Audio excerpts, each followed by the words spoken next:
ஆமே. என்னுடைய college third இயரில் தான் ஆண்டவர் என்னை ரட்சிக்கிறார். ரட்சித்த பிறகு தான் ஆண்டவருக்குள்ளே வரேன். ஃபைனல் இயர் போகும்போது ஆண்டவர் கிருபையினால எல்லாமே சப்ஜெக்ட்ஸ்லாம் கிளியர் பண்ணிட்டேன். ஃபைனல் தேர்ட் இயர் முடியும் போது தான் எங்கள் அம்மாவுக்கு தெரியும் எனக்கு இவ்வளோ அரியர் இருக்குதுன்னு. ஆனால் ஆண்டவர் கிருபையினால அந்த செமஸ்டரில் கிளியர் ஆகி எனக்கு ஃபோர்த் இயரில் வந்து கேம்பஸ் இன்டர்வியூ வருது. ஃபஸ்ட் டைம் ரொம்ப வருஷத்துக்கு அப்புறம் எங்கள் காலேஜில் கேம்பஸ் இன்டர்வியூ. 2 டேஸுக்கு அப்புறம் கேம்பஸ் இன்டர்வியூ இருக்குதுன்னா 2 டேஸ்க்கு முன்னாடி ஆண்டவர் வந்து என்னை ஊழியத்துக்கு அழைக்கிறார். வார்த்தையினால ஏசாயா 49:3 வச்சு ஊழியத்துக்கு அழைச்சிட்டாரு. எங்கள் அப்பா சொல்லி வரல, எங்கள் அம்மா சொல்லி வரல, என் அழைப்பு கர்த்தரிடத்துலேருந்து வந்தது. அப்போ அதுக்கு 2 நாளுக்கு முன்னாடி நான் எங்கள் அப்பா அம்மாவும் கேரளாவில் எங்கள் ரிலேட்டிவில் ஒருத்தங்க சிக்காக இருந்தாங்க. பார்க்க போயிட்டு இருக்கும்போது எங்கள் அப்பா கிட்ட அதை ஷேர் பண்ணுறேன். அப்பா 2 டேஸ் தாண்டி எனக்கு ஒரு இன்டர்வியூ இருக்குது, ஆனால் கர்த்தர் நான் ஊழியத்துக்கு அழைக்கிறார், நான் ஊழியத்துக்கு வந்துடுவேன், அழைப்பில் நிற்பேன். அழைப்பை தட்டிட்டு போக எனக்கு மனசில்லை. ஆண்டவர் என்னை ரொம்ப நேசிக்கிறார், நான் அழைப்புக்கு வரேன். ஆனால் எனக்கு ஒரு ஆசை, நான் இந்த இன்டர்வியூ அட்டென்ட் பண்ணணும், எனக்கு இந்த வேலை கிடைக்கணும், ஆஃபர் லெட்டரோடு நான் ஊழியத்துக்கு வரணும். இவனுக்கு வேலை கிடைக்கல அதனால ஊழியத்துக்கு வந்தான்னு சொல்லக்கூடாது. அதனால எனக்கு ஒரு ஆசை, இன்டர்வியூ அட்டன் பண்ணோம். எங்கள் அப்பா சொன்னாங்க போய் அட்டன் பண்ண. இல்லைப்பா, அங்கே 80 பேர் அட்டன் பண்ணுறாங்க, அதில் 5 பேர் தான் செலக்ட் பண்ணுவானா. அதில் அவன் மெயினாக பார்க்குறது இங்கிலீஷா. நமக்கு இந்த இங்கிலீஷில் இசுவாசத்தை தவிர ஒன்றுமே தெரியாது. ஏன்னா ஒழுங்காக படிக்கலை, அதான் விஷயம். படிக்க காலத்தில் ஒழுங்காக படிக்கலை. அப்போ என் கூட படித்த எல்லோரும் நல்லா இங்கிலீஷ் பேசுவாங்க. அப்போ 80 பேரில் 5 பேரை தான் செலக்ட் பண்ணுவோம். 4 ரவுண்ட் இருக்குது.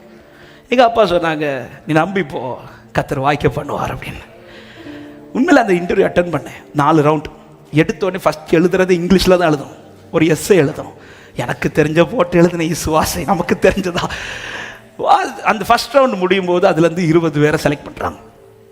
அந்த ஃபஸ்ட் ரவுண்டு 20 பேர் செலக்ட் பண்ணும்போது அதில் 20வது பேர் வந்து டேவிட் சாம் ஜாய்சன் வரும். அடுத்த ரவுண்டு வரும். அடுத்த ரவுண்டு வந்து 2 குரூப்பாக பிரித்து ஒரு டாபிக் தருவாங்க, அது இங்கிலீஷில் பேசணும். நான் ஒரு 3 பாயிண்ட் என் ஃப்ரெண்டுகிட்ட படித்து வாங்கி பேசலான் இருக்கும்போது எனக்கு முன்னாடி பேசினவன் நான் பேசுகிறதெல்லாம் பேசிட்டான். நான் இப்படியும் அவனை பார்க்குறேன், டேய் இனி நான் என்ன பேச. இருந்தாலும் கண்ணை மூடிட்டு அதே வார்த்தையை திரும்ப சொன்னேன். என்னை இன்டர்வியூ எடுத்து ஒரு மாதிரி பார்த்தாரு. பரவாயில்ல. அதுலேருந்து அடுத்து 10 பேரை தான் செலக்ட் பண்ணுவாங்க. அந்த 10 பேருக்கு தான் டைரெக்டாக ஹெச்ஆர் இன்டர்வியூ. அந்த ஹெச்ஆர் இன்டர்வியூவில் 5 பேர், அதில் 2 பேர் ஃபஸ்ட் ரவுண்ட்லேயே ஸ்பாட் செலக்டர், இன்னும் 3 பேர் தான் செலக்ட் பண்ணும். அந்த ரவுண்ட் முடிச்சதும் அதில் 10 பேரில் 10வது பேர் டேவிட் சாம் ஜாய்சன் வருது. எனக்கு நம்ப முடியல. அடுத்த ஹெச்ஆர் இன்டர்வியூ, எனக்கு நான் 10வது ஆள்னால எனக்கு முன்னாடி போகிறவங்கலாம் போயிட்டு வராங்க. போயிட்டு வரும்போது ஒருத்தனையாக கூப்பிட்டு கேட்குறேன், டேய் இங்கிலீஷில் பேசினாரா தமிழில் பேச? சொல்லலாம் இங்கிலீஷில் தான் கேட்குறான். டெக்னிக்கலாக கேட்குறானா சும்மா கேட்குறானா? டெக்னிக்கலாக கேட்குறான். ரைட், இதுவரை எப்படி தான் பேசி வந்துட்டான். இதில் அவ்வளோதான்.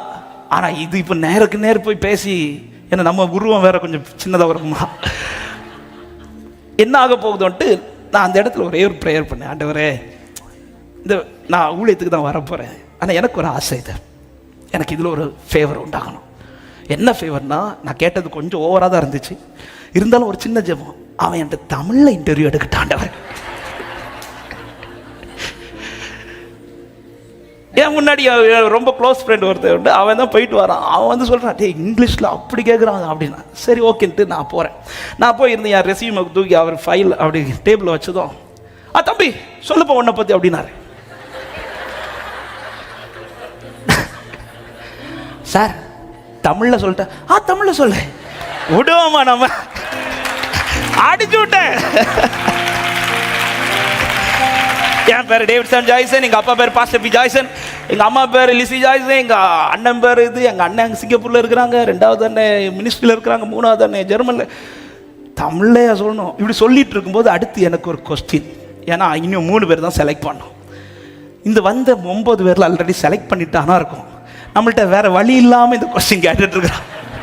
இருந்தாலும் எதுக்கு கிடைச்ச சான்ஸை உடனே அடிச்சு விட்றான். கேட்குறான், உனக்கு பெங்களூரில் தான் நாங்கள் போட போகிறோம், உனக்கு ஓகே, எங்கே போட்டால் என்ன சார், எனக்கு வேலை மட்டும் கொடுங்க சார், கொடுங்க, உனக்கு இவ்வளோ தான் சேலரி ஸ்டார்டிங் தரும், எனக்கு சேலரி தராட்டாலும் பரவாயில்ல, எனக்கு ஆஃபர் லெட்டர் சொல்லிட்டு இருக்கும்போது சரி முடிச்சாச்சு. எனக்கு சந்தோஷம் என்னன்னா, வேலை கிடைக்குதோ இல்லையோ அவன் தமிழில் பேசிட்டான்.